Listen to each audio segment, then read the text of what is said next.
Hi everyone, my name's Kathy. Welcome to Skint Living UK. I just wanted to show you this relatively new YouTuber. It's Liam Byrne. He's a member of Parliament and he's been putting some videos up over the last few months which have been very informative. And basically I wanted you to have a little look about what he's got to say. I'm not being political in any way. Basically what it's about is about how stuffed Gen Z are.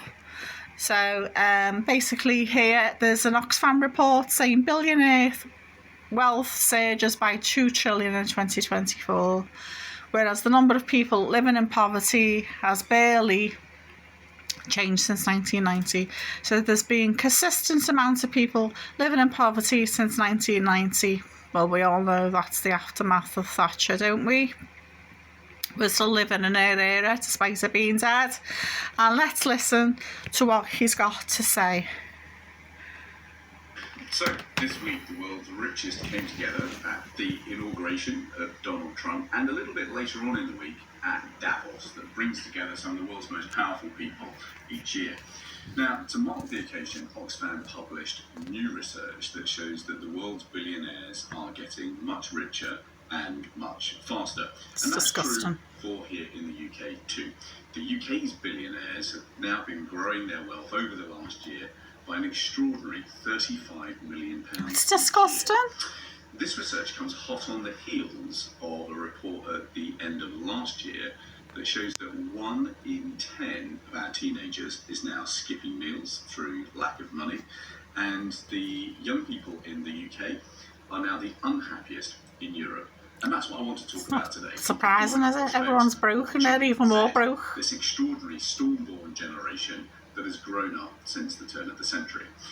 Today, this extraordinary generation faces 3 really significant problems about pay, about how much they can save, and just how expensive assets are compared to the money that they've got to buy those assets.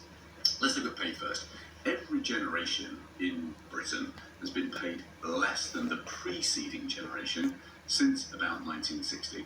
And that reflects some big economic changes. Yep, we're all getting poorer. Changes that we'll talk about in later videos. But what that means for young people today is that they're simply not paid enough. And None it's of us a are. particular problem for today's young people, because an extraordinary 40% of young people today work in the lowest paid occupations, often in retail or the services sector.